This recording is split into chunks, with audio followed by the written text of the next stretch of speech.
Chapitre 1er, où l'on voit comment, vers l'année 1920, à Paris, un jeune provincial étudiant en droit, s'appelant Firmin Remongel, fit appel par amour à un ami de son père, inspecteur de la sûreté, monsieur Gourgeot, pour éclaircir bien des mystères, et ce qui s'ensuivit.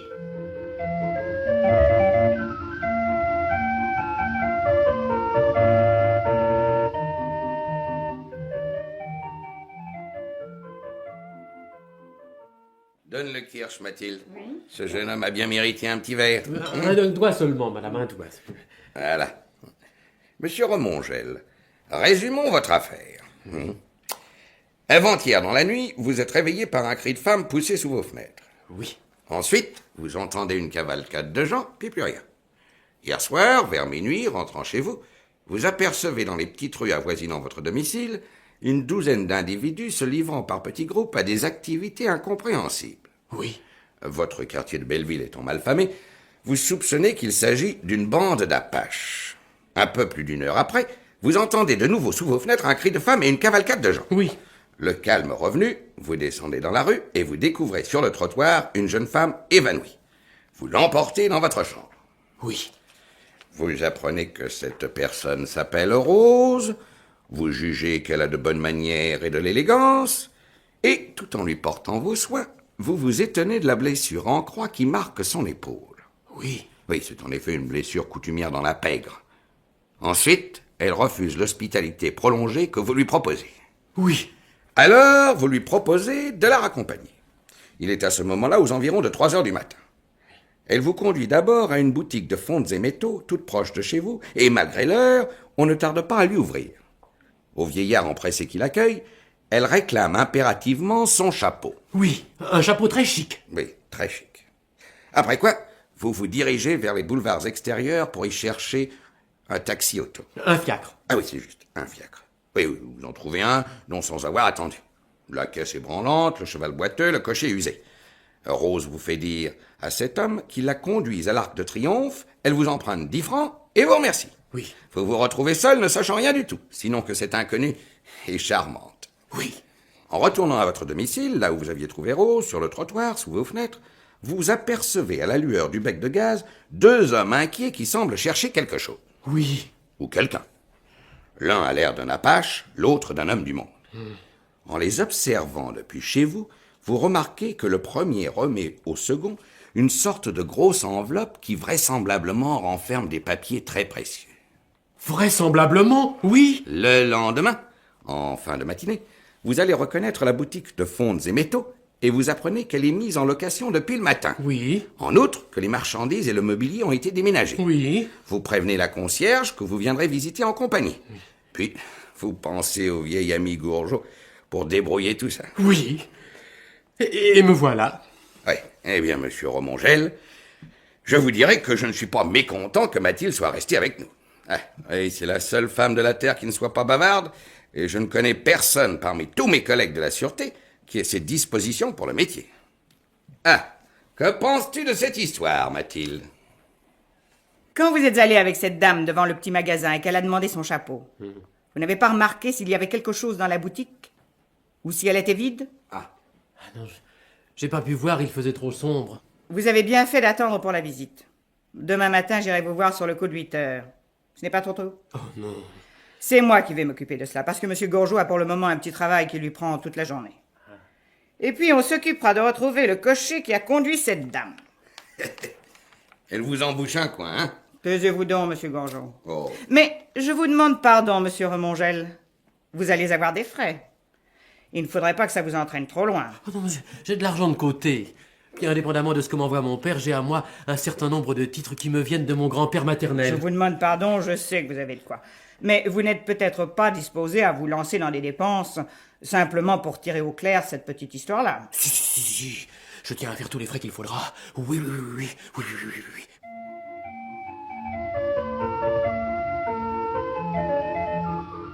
Chapitre 2e, où l'on suit Mathilde et Firmin dans leur visite de la boutique de fontes et métaux, et où la digne épouse de l'inspecteur Gourgeot montre qu'elle a du flair.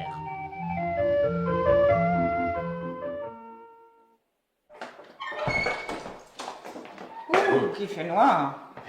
Si j'allais demander un rat de cave à la concierge. Non, j'ai ma petite lampe électrique, mon garçon. Voilà. Oui. Alors évidemment, ils ont déménagé tout ce qui pouvait être compromettant. Ils ont tout enlevé. Allons voir la cave. Oui.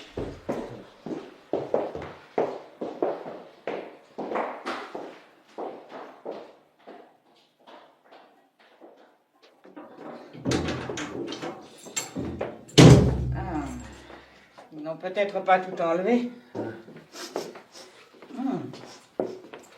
Sentez rien? Si, il me semble que ça sent le phénol. Avez-vous un couteau? Et ce sera un peu long, mais nous n'avons pas le choix. J'ai un canif. Et qu'est-ce que vous faites par terre? Merci. Tenez la lampe. Oui. Maintenant, il va falloir gratter. Heureusement, la terre est fraîche. Il ne paraît pas qu'ils aient creusé bien profond. Voulez-vous que je vous aide? Non.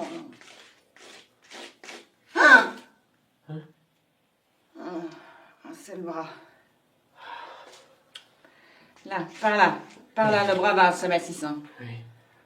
C'est donc de l'autre côté qu'il faut chercher la tête. Oh, c'est pas agréable à toucher, ça. Regardez. Oh, elle était jolie. Mais non, là, regardez là, l'épaule. Une blessure en croix. Ils les marquent d'abord, comme ça, et puis ils leur font leur affaire après. Enfin, c'est une supposition. Ce n'est qu'une supposition. C'est curieux, ces chichis-là. Ces blessures en croix, c'est plutôt des histoires de gosses. C'est des manières d'apache de 16 ans, et cependant, je ne crois pas que ce coup-là soit un coup d'apache. Enfin, c'est pas tout ça. Il va falloir se trotter au commissariat pour faire la déclaration. Oh, vous croyez? Vous ne voulez pas le dire au commissariat? Si, évidemment. Mais ce qui me gêne, c'est... Allons donc, c'est de compromettre la petite femme que vous avez recueillie chez vous. Oui. C'est bien difficile de ne rien dire maintenant. Mais pendant qu'ils feront leur enquête, ils n'iront pas vite, je suis tranquille.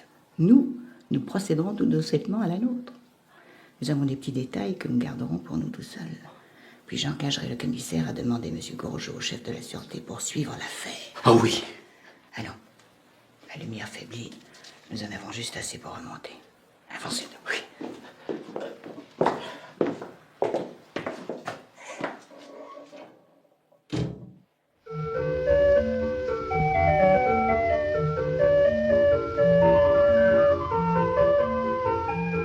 Chapitre 3e, où l'on fait connaissance avec un cocher de fiacre qui ne croit pas qu'on puisse courir innocemment à la poursuite d'une petite femme.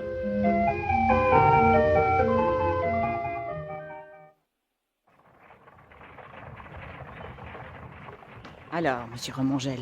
Mais voilà qui ressemble bien à la voiture de l'autre soir. Mais autant qu'il m'en souvient, elle n'avait pas de taximètre non plus. Oui, c'est une de ces voitures sans compteur et sans pneus qui font le service des gares. Oui.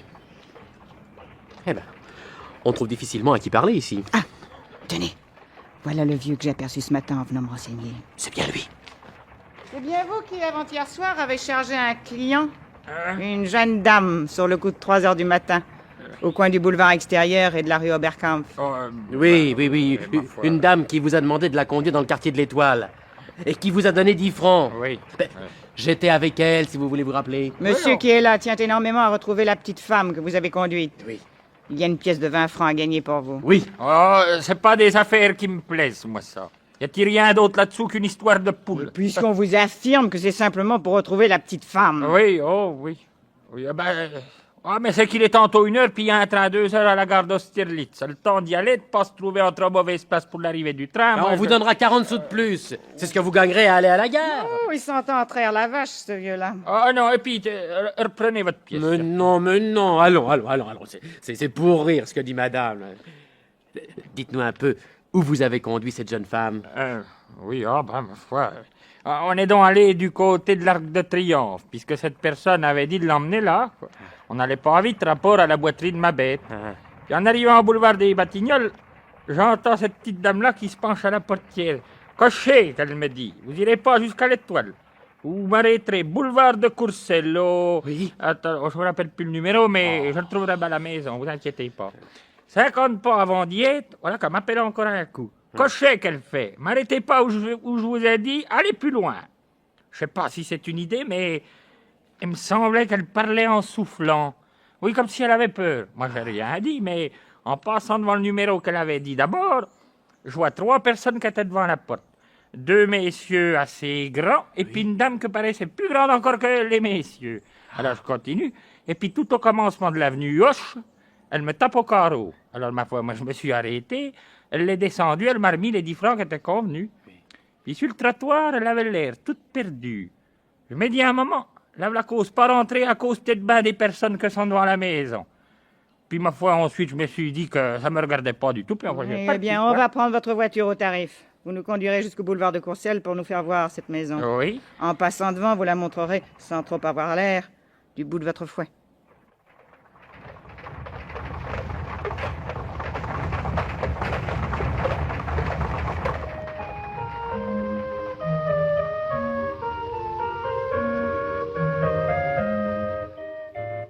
Chapitre 4e, où l'on assiste à un exercice téléphonique de grand style qui nous permet d'en savoir davantage sur la jeune première, mais qui nous empêche de la rencontrer.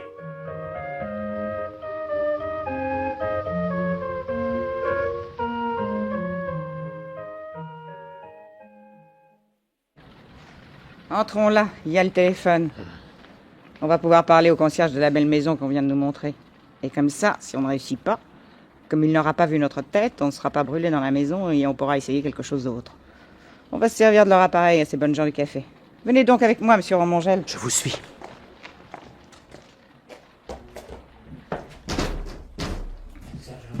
Téléphone, madame, s'il vous plaît. Au fond, madame, dans la cabine. Merci.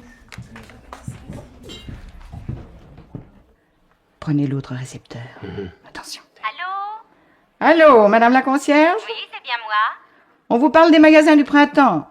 C'est une personne du bureau des objets perdus qui est à l'appareil. On a perdu un petit sac en or qui doit appartenir à une de vos locataires. Vous m'entendez bien? Oui, très bien. Comment s'appelle cette dame? C'est précisément ce que nous voulons savoir.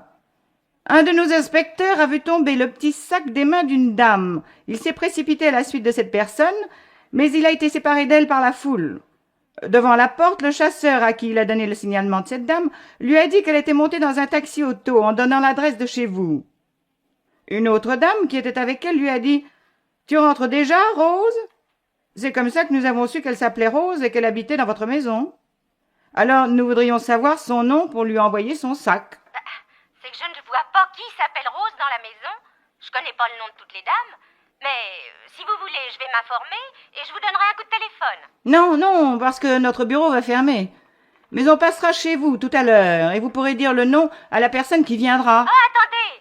C'est peut-être pas la peine de vous déranger. Voilà une femme de chambre de la maison qui passe. J'attends. Pourvu qu'on ne coupe pas.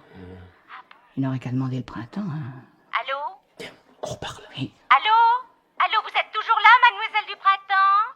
C'est la concierge. Bon, parlez. Eh ben, il y a une personne qui s'appelle Rose au premier étage. Ah, C'est la belle-sœur de monsieur le comte de Félicia. C'est une dame veuve, la sœur de madame la comtesse. Elle s'appelle madame Asquien. comment? C'est par une H que ça commence. H-A-S-Q-U-I-E-N. Ouais. Ah, attendez! Qu'est-ce que vous dites, mademoiselle Mélanie? Ah, bon. Mademoiselle du printemps! Oui? D'après ce que me dit cette demoiselle qui me cause, ça peut pas être cette dame qui a perdu son sac. Elle est pas sortie de la journée d'hier. Il paraît qu'elle est malade. Et qu'il est même venu des médecins ce matin pour une consultation, ce qui s'appelle. Allons, bon. C'est que c'est une autre dame. Ah, attendez, madame la concierge. C'est moi qui vous prie d'attendre un peu. Oui, Madame la concierge, c'est moi, du printemps. On m'avertit un instant que le sac vient d'être réclamé. ah bon? Oui, c'est une autre dame. Ah. Le chasseur avait mal compris le signalement.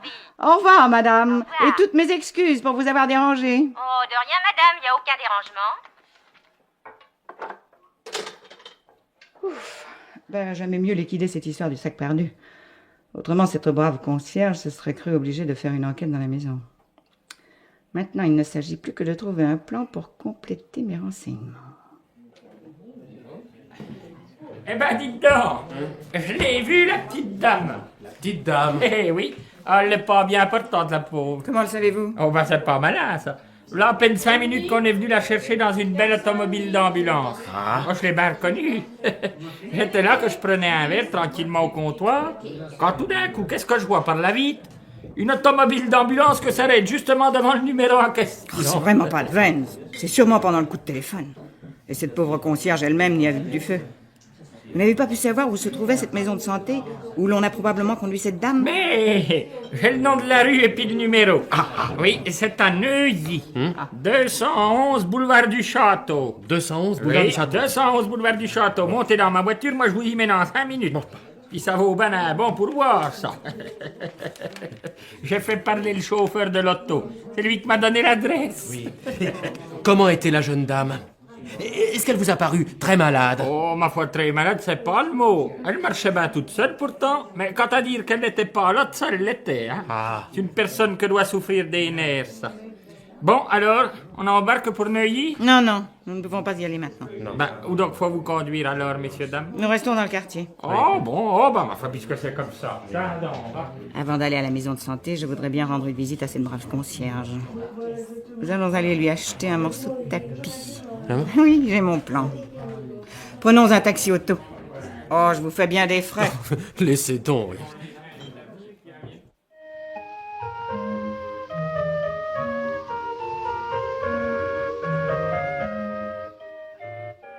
Chapitre 5e, où Mathilde entraîne Firmin dans une situation périlleuse et nous enseigne une nouvelle manière d'utiliser des carpettes.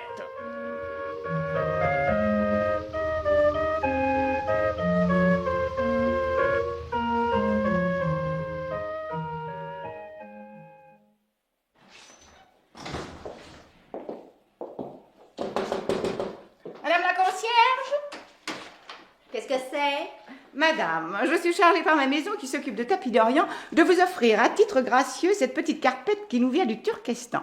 Il faut vous dire que nous nous sommes procurés les adresses d'un certain nombre de maisons et que nous avons mis de côté un lot de nos plus jolies carpettes que nous offrons à mesdames les concierges, qui veulent bien nous dire en échange quels sont ceux de leurs locataires qui sont susceptibles de s'intéresser à nos articles d'Orient.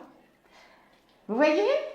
Ça fait très bien dans votre loge. Oui. C'est entièrement gratuit et ça ne vous engage absolument à rien. Mais qu'est-ce que vous voulez que je vous dise? Dites-nous si nous avons des chances de placer de nos articles dans votre maison. On nous a d'ailleurs indiqué le nom d'une personne.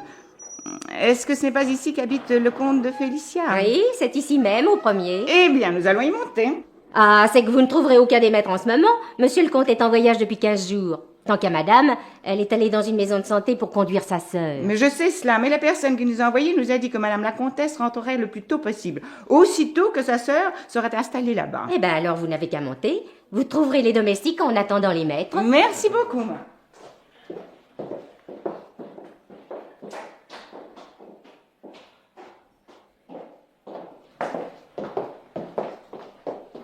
C'est bien le moins que le truc des escrocs serve de temps en temps à la police. Oui. Alors, allons-y.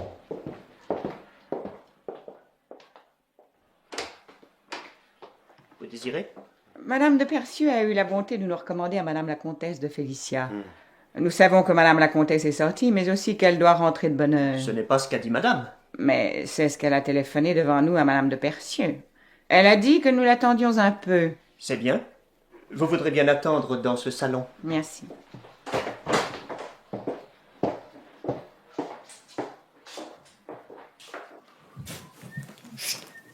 Venez. Venez voir là. Ce tableau. L'homme qui est soi-disant en voyage, le comte. C'est l'un des individus de l'autre soir que j'ai rencontré devant ma porte. Et l'autre que j'avais pris pour un apache. C'est le domestique qui nous a ouvert tout à l'heure. Non. Je ne pense pas que lui m'ait reconnu. Parce qu'il ne m'a pas regardé. C'était surtout vous qui le regardez. Parce que c'était vous qui lui parliez. Et qu'est-ce que nous allons faire? Eh bien, il faut nous en aller avec notre récolte. Bon.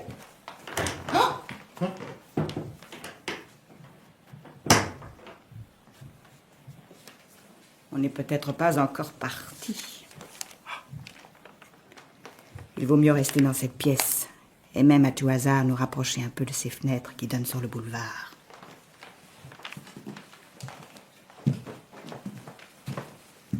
Un homme qui ressemble rudement au comte de Félicia est dans l'antichambre, en train de causer avec le valet de chambre qui nous a ouvert tout à l'heure. La concierge croit le comte en voyage. Pour qui est-il absent? Ces gens-là doivent être sur le qui-vive. Ils ne coupent pas, je le crains, dans notre histoire d'articles orientaux. Pour le moment, il s'agirait de se trotter. Ce ne sera peut-être pas commode. S'ils se méfient de nous, ils ne nous laisseront pas partir facilement. Surtout s'il me reconnaît. En tout cas, s'il prétend vous reconnaître et vous avoir rencontré, niez carrément. Oui. Et de l'air le plus innocent possible. Oui. Vous ne savez pas ce qu'il veut dire. Et vous êtes arrivé de Marseille ce matin. Bon. Vous attendez la comtesse? Oui, monsieur. On vous a dit qu'elle ne rentrerait peut-être pas ce soir. Et il paraît qu'elle aurait téléphoné à une de ses amies qu'elle pourrait vous recevoir. Excusez-nous, monsieur le comte. Nous avons dit cela parce qu'il nous semblait que le valet de chambre ne voulait pas nous recevoir. Dans notre métier, on n'est pas toujours bien reçus. Comment s'appelle la personne qui vous a envoyé? Madame de Percieux.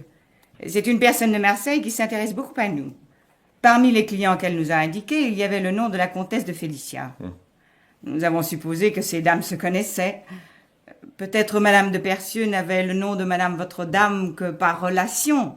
Si c'est ainsi, nous nous excusons d'avoir dit que c'était une amie de Madame la comtesse. Mais vous savez, dans le commerce, on dit quelquefois des choses qui ne sont pas vraies, ou qui ne sont vraies qu'à peu près. Enfin, monsieur, si Madame votre dame n'est pas pour rentrer ce soir de bonne heure, nous reviendrons aussi bien demain ou après-demain. C'est inutile. Ma femme ne vous achètera rien. Ah, nous avons pourtant de bien jolies Nous occasions. n'avons besoin de rien. Alors, nous allons nous retirer. Monsieur, attendez donc. Oui. Est-ce que vous n'habitez pas du côté de Belleville? Au coin de la rue Pellepot? Ah, non, je suis arrivé ce matin de Marseille. Mais si, c'est nuit!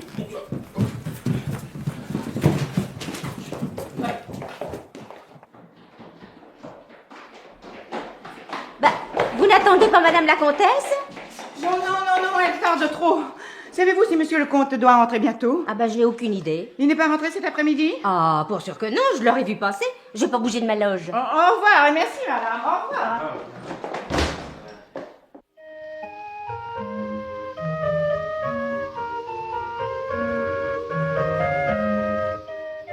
Chapitre 6e, où Mathilde, Firmin et l'inspecteur Gourgeot font le point de la situation.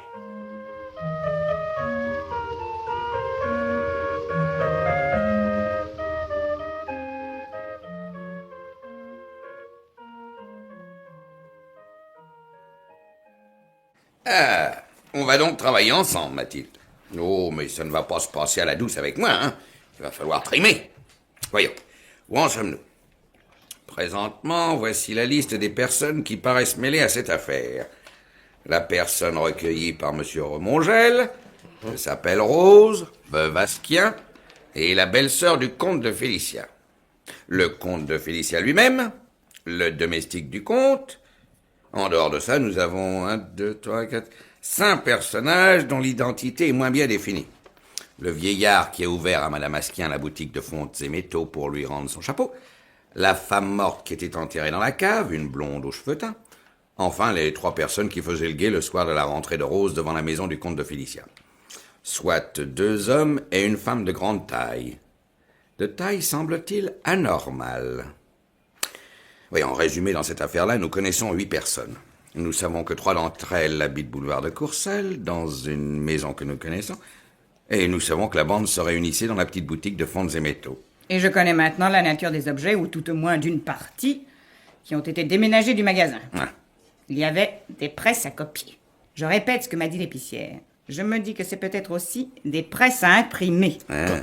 Une imprimerie secrète? Non mais, est-ce qu'il s'agirait d'une affaire politique, d'une conspiration? Voilà qui ne m'amuserait pas. Pourquoi cela? Parce que c'est des histoires qui bien souvent tournent en eau de boudin. Poursuivons. Oui.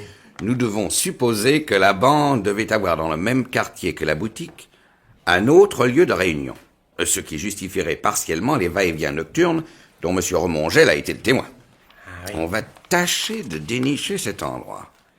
Demain, monsieur Remongel, j'irai vous prendre à votre hôtel. Non, il va passer la nuit ici. Mais non, mais non. Mais si. Ma femme a une excellente idée. Comme ça lui arrive de temps en temps. Oh. Demain donc, on va se mettre en campagne. Je suis sûr que Mathilde sait où elle doit aller. S'occuper de la maison de santé. Et savez-vous, monsieur Gourgeot, comment je m'y prendrais? Tu iras voir à la première heure Madame Otté, une infirmière de nos amis, monsieur Remongel. Ah. Ce n'est pas ça, Mathilde, ton idée? Mais si que c'est ça. Madame Gourgeot disait tout à l'heure qu'à son avis, il ne s'agissait pas d'une conspiration politique. Oh, je ne le crois pas non plus. Moi, je m'étais dit qu'il pouvait y avoir là-dessous une histoire de messe noire, de satanisme, de mystérieuse débauche. Oui. Ces réunions d'hommes et de femmes qui appartiennent à des classes sociales différentes. Oui, ces blessures en croix sur l'épaule de ces femmes. Oui, mais ça ne me fait pas l'effet d'être quelque chose en ce goût-là. Ah non? Je compte bien que nous allons nous trouver en présence de vrais voleurs et de vrais assassins qui volent et qui tuent pour de l'argent. Du criminel franc. Il n'y a pas d'apache non plus là-dedans. Ces blessures en croix, c'est des histoires pour frapper l'imagination des femmes qui font partie de la bande. Il n'est pas absolument sûr qu'elles soient des complices. Oh, je ne le crois pas, non. Je ne le crois pas non plus. Mais peut-être pas pour les mêmes raisons. Je vais me coucher, monsieur Gourgeot. Je ne vais pas rater mon infirmière demain. Il y aura une tasse de chocolat pour vous, monsieur Remongel, sur le fourneau de la cuisine. Oh, non, mais non. Mais si. Bon.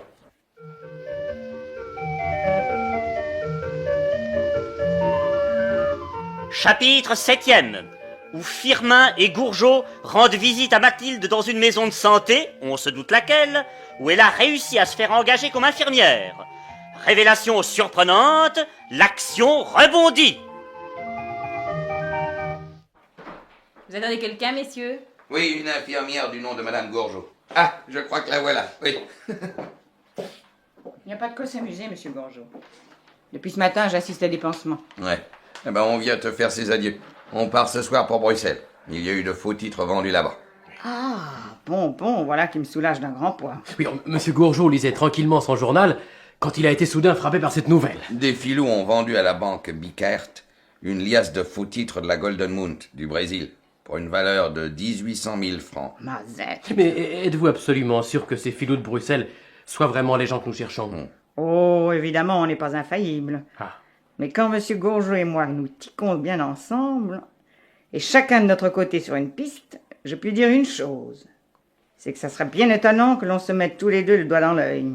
Alors comme ça, vous en allez à Bruxelles pendant que moi, je vais m'appuyer le voyage du Havre. Ah, tu t'en vas au Havre. C'est donc que feu monsieur Asquin habitait le Havre. Vous l'avez dit, monsieur Gourgeot. J'ai eu la veine de rencontrer ici une femme de chambre de la comtesse de Félicia, Clémentine. Nous avons fait amitié et elle m'a raconté que madame Asquin était veuve depuis 10 ou 12 mois, qu'elle avait à peine 20 ans et qu'elle s'était mariée toute jeune à un garçon pas beaucoup plus âgé qu'elle, puisqu'il est mort à 23 ans il y a 1 an. On a-t-elle eu beaucoup de chagrin? Il paraît que dans le monde, elle aurait une figure triste, mais qu'en petit comité, elle a bien l'air de se faire une raison. Tu n'as pas manqué de parler à ton amie Clémentine du comte et de la comtesse. Bien sûr que non. Elle croit le comte en voyage, à ce qu'elle dit. Il est parti faire une fugue en disant à la comtesse qu'il s'en allait en voyage d'affaires. Mais tous les domestiques sont persuadés qu'il est en train de faire la bombe avec sa maîtresse. Ouais. Et tu as pu savoir quelle était cette maîtresse? C'est une dame de leur entourage, une dame Bosca, la femme d'un gros industriel. Et comment était-elle? Une grande blonde qui se teint les cheveux. Ah, qui se teignait, veux-tu dire? Nous sommes d'accord. Oh! Autre nouvelle. Figurez-vous que madame Asquin a amené avec elle ici une garde particulière. C'est une très grande femme. Vous pensez à la déposition du cocher? Naturellement. J'ai demandé à Clémentine qui était cette garde malade mystérieuse. C'est une espèce de dame de compagnie qui est venue habiter chez le comte de Félicia 1 mois environ après la mort de monsieur Asquin. Cette dame a sa chambre à côté de celle de madame Asquin. C'est une personne qui a la figure forte et longue et qui est vraiment d'une taille extraordinaire. Ah. Seulement, si vous l'examinez de près, comme j'ai pu le faire, vous vous étonneriez moins de la voir si grande. Pourquoi ça? Parce que vous vous diriez peut-être comme moi que c'est certainement un homme. Quoi? Sans les femmes, on se demande ce que deviendrait la police. J'ai su encore par Clémentine que M. Asquin, après avoir possédé une grosse fortune, est mort en laissant des dettes énormes. Sa femme a dû refuser sa succession. Il n'avait d'autre famille qu'un frère, d'1 an plus jeune, bel homme comme lui, mais un peu pauvre d'esprit. Ce frère a été très affligé de la mort d'Asquin. Il a ramené le peu d'argent qui lui restait et s'en est allé vivre en Angleterre. Alors, tu as pris la résolution de te rendre au Havre pour tirer ça au clair. Oui, oui. Ben, c'est que j'ai bien envie de modifier l'ordre et la marche du cortège. Monsieur Romongel va t'accompagner au Havre et j'irai tout seul à Bruxelles. Oh, je ne demande pas mieux que d'aller avec M. Romongel. Mais dites-nous un peu, M. Gourgeot, la véritable raison de la combinaison. Il a peur qu'on me mange si je suis toute seule. Oui. Ouais, ben, dépêche-toi, nous avons un taxi-auto à la porte. C'est effrayant tout de même ce que nous occasionnons de frais à Monsieur Romongel. Oh non, mais c'est rien, c'est Mais rien. nous t'attendons dehors. Hein. C'est ça.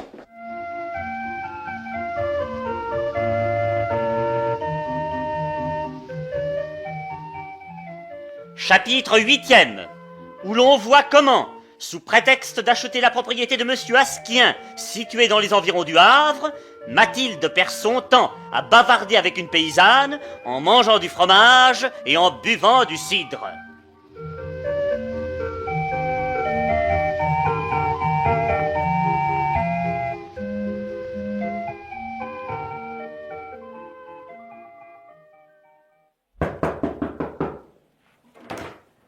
C'est pour un renseignement sur la propriété Asquin. Oui. Nous sommes arrivés, monsieur et moi, par le train de ce soir et nous ne désirons pas visiter avant demain. Oui, c'est pour un acheteur, un monsieur de Paris, qui c'est là et qui vous demanderait de bien vouloir servir de gardien s'il fait l'affaire. Oui. Il n'y aurait pas moyen de boire un verre de cidre et de manger un morceau de fromage? Non, ma foi, c'est qu'il est bien tard, et puis le cidre est bien léger, et puis le fromage est pas fameux. C'est bon pour les gens d'ici, hein. tout ça. Quand on a faim, on n'est pas difficile. Ben, alors vous allez bien vous asseoir. Merci. Vous bougez pas la mère, vous bougez donc pas. C'est votre mère qui était en service chez monsieur Asquin? Ah, vous connaissez la famille Asquin? Nous avons des amis qui les connaissent très bien. Eh ben, ma mère a élevé les 2 fils. Ah, mon Dieu, mais quelle misère. Robert s'est jamais entendu avec Arthur. Quelques jours avant sa mort seulement, Robert a fait venir son jeune frère pour se réconcilier. Et pourtant, hein, on les déconnaissait pas l'un de l'autre. Ah, ils se ressemblaient tant que ça? La seule chose qui les empêchait d'être pareils, c'est que monsieur Arthur, c'était le chevalier de la triste figure, lui. Et monsieur Robert est mort subitement. Ma foi, sans jamais avoir été malade. C'est une veine du cœur qui s'est rompue, qui disent les médecins. Vous disiez qu'on les prenait l'un pour l'autre. Regardez donc, je vais vous montrer leur portrait. Tenez, regardez donc. Et à l'enterrement de son frère, est-ce que monsieur Arthur sembla très affligé? On ne l'a pas vu, madame. Il paraît qu'il eut tellement de douleur qu'il restait dans sa chambre et ne voulait voir personne. Et tout de suite après l'enterrement, il n'a plus été question de monsieur Arthur. On lui a porté des pièces à signer, c'était sa belle-sœur qui les prenait puis qui les rapportait signées. Il ne voulait voir personne qu'elle, qui disait. Ah Mais ils ont dû se chipoter après. Toujours est-il qu'il est parti en Angleterre, qu'on a dit, et puis qu'on ne l'a jamais revu ici. Oui, eh bien... Eh bien, il commence à se faire tard. Eh ben, le temps d'allumer mon feu, et je vais vous faire une omelette au lard. Non, non, vraiment, merci. Non, il nous faut rentrer au Havre. Nous reviendrons demain matin vers 8h. Eh ben, alors c'est ça. À demain, ma foi. Eh bien, demain, ce sera une visite intéressante. La visite intéressante, vraiment intéressante, c'est celle que vous nous faites. Demain, c'est surtout pour confirmer les idées que j'ai déjà. Je vais télégraphier à Bruxelles quelque chose d'important. Ces portraits sont très curieux. En enlevant la barbe de l'un d'entre eux. C'est inouï comme cela ressemblerait à la garde, ou plutôt au garde-malade de Madame Asquin. Comment? La garde-malade, ce serait Arthur? Mais non, il n'est plus question d'Arthur. Arthur est loin. Ou plutôt, il est tout près d'ici, si le cimetière du Havre est dans les environs. Mais alors? Alors, je vais rédiger le télégramme suivant. Gourgeot, poste restante, Bruxelles. Rose est soignée par son mari. Oh! Alors, elle ne serait pas veuve? Et non. Mais comment cette idée vous est-elle venue? Quel motif aurait eu Arthur de s'habiller en femme? Supposez maintenant que c'est Robert, et vous verrez que tout s'arrange bien. Robert a fait de mauvaises affaires. Il est dans une situation dont il ne peut pas sortir. C'est un scandale qui va éclater. S'il meurt, toutes les difficultés s'envolent. Mais il ne songe pas du tout à se suicider. Comment disparaître sans mourir? Alors il aurait fait disparaître son frère à sa place? Le jour de la constatation du décès, il n'a cessé de pleurer et de se cacher le visage. À l'enterrement, il ne s'est pas montré.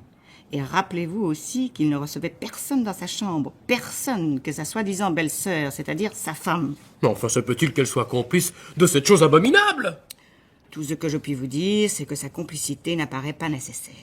Elle peut avoir cru à la mort subite de son beau-frère Arthur. Elle n'a été complice que dans la substitution. Oh, je vous avoue que je suis très tourmenté. Calmez-vous. Oh. Pour l'instant, je ne ça. serais pas fâché de me reposer un peu.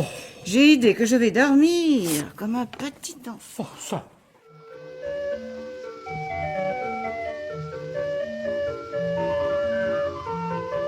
Chapitre 9e, qui nous ramène de Bruxelles l'inspecteur Gourgeot et des informations bien utiles.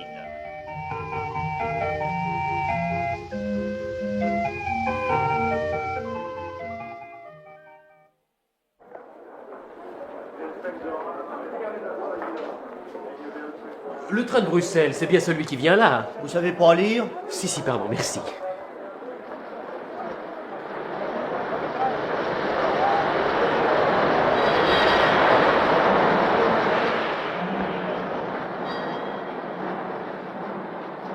Alors, comment va, monsieur Romongel? Oh, monsieur Gourgeot, je ne vous avais pas vu arriver. Y a-t-il longtemps que vous êtes revenu du Havre? Depuis 4 heures. Madame Gourgeot est retournée à la maison de santé. Si j'ai bien compris le sens du télégramme de notre amie Mathilde, Robert Asquin ne serait pas mort. Non. Eh ben, y a pas à dire, ce monsieur-là, c'est quelqu'un d'attaque. Cette façon de se mettre en femme, ce qu'il a fait au Havre, et surtout son dernier coup de Bruxelles. Il a repris la peau de son frère Arthur pour aller estamper les gens. Mais comment cette idée des titres a-t-elle pu lui venir? Oh, parce que très probablement Arthur Asquin possédait des titres de la Golden Mount.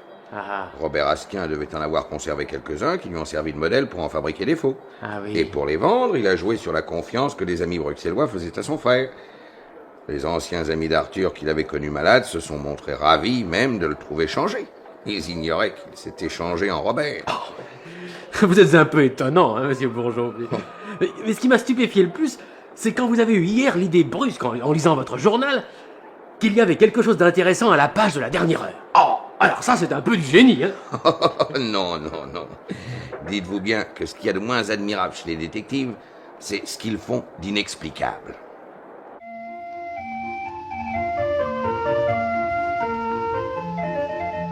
Chapitre 10e, où l'on voit Mathilde procéder à l'enlèvement de Rose et conduire à sa façon un interrogatoire dans un taxi-auto.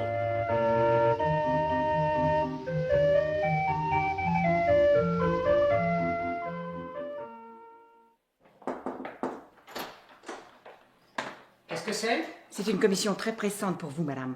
Voilà, je viens de rentrer à la maison et au moment où je sonnais, je me suis trouvée accostée par un monsieur qui m'a remis 20 francs et qui m'a chargé de vous prévenir, madame, pour que vous veniez le retrouver tout de suite pendant 10 minutes. C'est de la part de monsieur le comte de Félicia. Il attend dans la première rue à gauche, qu'il a dit, à 100 pas en sortant de la maison. Je ne serai pas longtemps. Restez à la porte de la chambre. Oui. Si par hasard vous entendiez remuer, entrez dans la chambre et empêchez la malade de se lever. Elle est très gravement malade. Bien. Je ne devrais pas la quitter une minute. Je vous la confie. Entendu.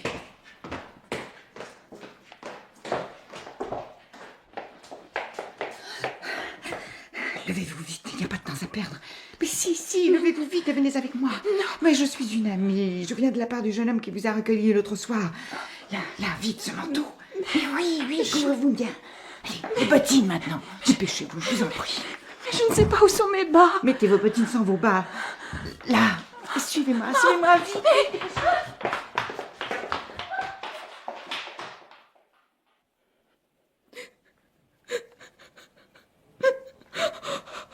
Allons. Calmez-vous. J'ai mal. J'ai pas mangé. J'ai pas mangé 3 jours. C'est probablement qu'elle se méfiait de la nourriture. Oh, pauvre femme. Vous aviez peur de lui. Oui, je sais qui il est. Je vous dirai comment. L'important, c'est que vous soyez en sûreté. Il ne vous atteindra plus, soyez tranquille. Il voulait vous empoisonner, comme il a fait avec l'autre. Je sais tout cela. Mais je sais que vous ne saviez rien d'abord de la façon dont est mort votre beau-frère et que vous ne l'avez appris que plus tard. Je n'avais rien su de la façon dont Arthur était mort. J'avais cru que c'était une mort accidentelle. Mais pour les projets de substitution, mon mari avait été bien forcé. J'ai soupçonné la vérité tout récemment, au cours d'une dispute entre Robert et le comte de Félicia. Et ces jours-ci, à la maison de santé, j'ai eu l'intuition certaine qu'il voulait m'empoisonner. Je n'ai rien voulu manger. Ce matin, comme il voulait me forcer à avaler de la soupe, je l'ai recraché comme si j'avais eu un haut le cœur. Alors, il n'a pas insisté. Mais ce soir, je n'en pouvais plus. Je n'en pouvais plus. Je crois que si j'étais restée jusqu'à demain, j'aurais mangé tout de même. Et vous n'avez plus mal à votre épaule? Non. Non, ce n'était rien. Vous savez qui vous a marqué ainsi? Celui qui m'a marqué, c'est Artaud. Ah oui? Artaud, c'est une espèce de mulâtre qui n'écoute que le comte de Félicia. Il est probable qu'il m'a marqué à l'épaule pour venger le comte. Parce que Robert avait marqué 2 jours avant la maîtresse du comte. Oui, oui, Madame Bosquin. Et vous ne savez pas où se trouve en ce moment Madame Bosquin? Je ne sais pas. Moi, je le sais. Vous étiez bien pressé de rentrer l'autre nuit, quand vous vous êtes fait reconduire par ce cocher. C'était à cause de ma sœur, qui ne sait rien de tout cela. Elle sait seulement que mon mari n'est pas mort. Pourquoi donc avez-vous eu peur en voyant des personnes devant votre maison? Et avez-vous dit au cocher de continuer sa route? Vous savez aussi cela? C'est qu'il y avait là Artaud, qui m'avait marqué. Il s'était même battu avec mon mari à cause de ça. Il aurait recommencé à se battre devant la maison et peut-être ma sœur aurait-elle entendu du bruit. Oh, je suis fatiguée. Allons, calmez-vous. Vous n'avez plus rien à craindre. Rien.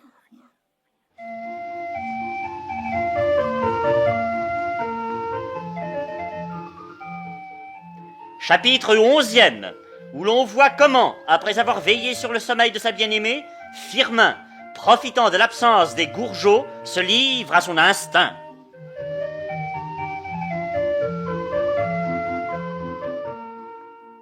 Vous avez bien dormi? Oh, quelques minutes à peine. Vous croyez? Quand je me suis réveillée, vous dormiez. Ah. Je me suis réveillée il y a bien 1 heure. Je ne voulais pas vous réveiller, vous dormiez si bien. Et pourtant, j'avais des choses à vous demander. Ces gens chez qui nous sommes, ce n'est pas des gens de la police? Si. Ils sont de la police? Oui. Oh mon Dieu. Mon Dieu. Et moi qui lui ai dit des tas de choses, mais... Qu'ai-je pu dire pendant mon sommeil? Mais c'est un guet-apens! Vous m'avez attiré dans un guet-apens, mais c'est infâme ce que vous avez fait là! Je vous en prie. C'est moi qui ai fait des recherches pour vous retrouver. Alors la police m'a un peu aidé, voilà tout. Mais je ne travaillais pas pour la police. Mais je ne veux pas qu'on arrête mon mari ni mon beau-frère. C'est ma famille. Calmez-vous. Oh mon Dieu, mais qu'est-ce que j'ai fait là? Mon mari et mon beau-frère que j'ai trahi. Mais non, je parlerai à mes amis. Je leur dirai de ne pas livrer votre mari. Vous me promettez qu'on ne livrera pas? Ça serait tellement mal, ça me ferait tellement de peine. Mais non. J'ai assez dormi, vous aussi. Prenez une chaise et venez près de moi que nous causions. Je vous ai dit des choses pas gentilles, mais il faut m'excuser. Je suis si nerveuse. Puis voilà 3 jours effroyables que je passe. Cette fuite en pleine nuit. Cette personne vous a raconté? Oui, elle m'a tout dit. C'est une femme étonnante. Elle m'a emmenée comme une petite fille. Comment est-ce que vous la connaissez? Eh bien, son mari est de mon pays, alors je me suis adressé à eux pour vous retrouver. Vous étiez inquiet à cause de moi? Ah oui. Oh, mais je vous aime tant. Mais pourquoi? Mais est-ce qu'on sait pourquoi? Bêtement? Oui. Vous êtes employé? Non, je suis étudiant. Ah. Vous l'aimez bien, votre mari? Mon mari? C'est évidemment un monstre, mais ce n'est pas un mauvais garçon. Comprenez-moi, c'est un homme sans aucune espèce de scrupule. Le mal pour lui n'existe pas. Je suis aussi incapable de l'aimer que de le haïr. Mais rappelez-vous ce que nous avons appris hier. Non seulement qu'il a assassiné Madame Bosca, la maîtresse du comte, mais encore qu'auparavant, il en avait fait sa propre maîtresse. Et rappelez-vous qu'à votre barbe, il avait également des relations secrètes avec la comtesse de Félicia, votre propre sœur. Oui, c'est horrible, c'est horrible. Je n'ai jamais été aimée. Oh si, je suis à vous. Ma vie toute entière vous est consacrée. Je n'aime que vous au monde. Il faut que nous soyons l'un à l'autre. Si. Oh.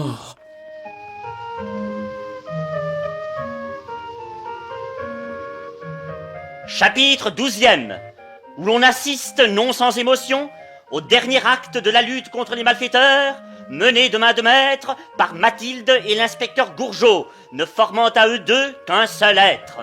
Ce jour-là, Gourgeot, ayant découvert le second lieu de réunion de la bande, avait dit « Maintenant, il va falloir agir un peu brutalement. Les enquêtes, les allées et venues, le travail de demoiselle, enfin, ça n'a plus de raison d'être. Tu n'aimes pas ça, hein, petite sucrée? Si vous me laissez venir avec vous, vous savez bien que je n'aurai peur de rien. »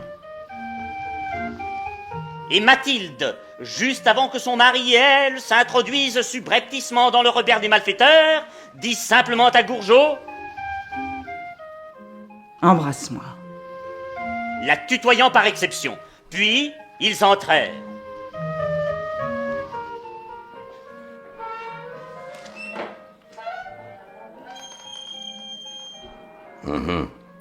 La maison n'est pas vide. Voilà une porte ouverte. Nous sommes dans le bal. Allez, allons-y, descendons. Ils descendirent. C'était l'escalier de la cave. Bientôt, ils découvrirent les lieux, éclairés par une bougie, équipés comme une sorte de laboratoire. Et le chef de la bande, Robert Asquien, était là, un chapeau mou sur la tête. Il se donne de l'air. Il est probable qu'il n'a pas voulu s'en aller sans faire disparaître derrière lui toutes sortes de traces gênantes. Quant à ses complices, nous arrivons trop tard pour lier connaissance avec eux. Heureusement que le gros morceau nous reste. Mais le gros morceau semblait en avoir fini. Il se dirigea vers l'escalier. L'inspecteur fonça sur son adversaire. Oh, Mathilde, je suis fait. Il se sauve. Cours après, mais cours donc après, nom de Dieu, il tire dessus. Tire aux jambes, entends-tu? Ah, mon Gourgeot, je l'ai eu. Oh, regarde à son poignet, ce bracelet, avec une lame de couteau. C'est avec ça. Oh, mon Gourgeot. Non, ne bouge pas, ne bouge pas. On va te soigner.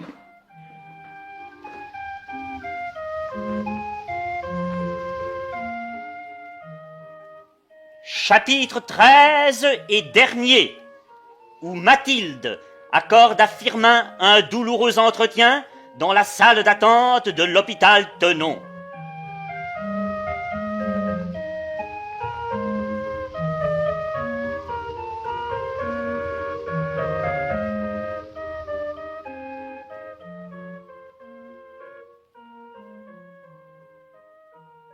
C'est affreux. Il va mourir. Le ministre de l'Intérieur est venu ce matin. Il a promis une médaille. Ah.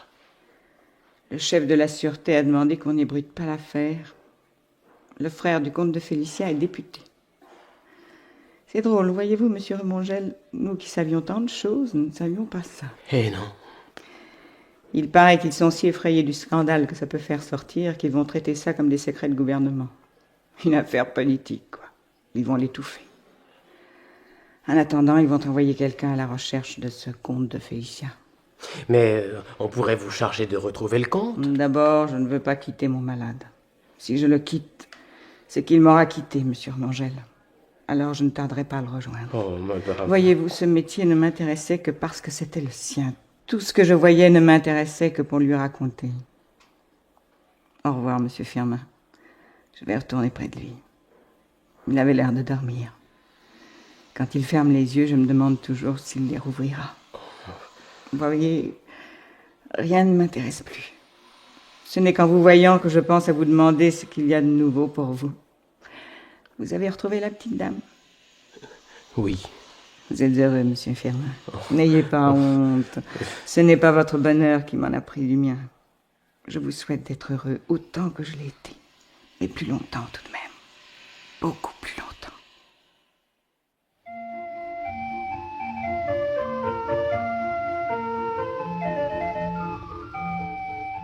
Épilogue, où l'on se contentera d'apprendre que l'inspecteur Gourgeot, remis de son aventure, a eu droit à un congé payé d'1 an et à la médaille promise.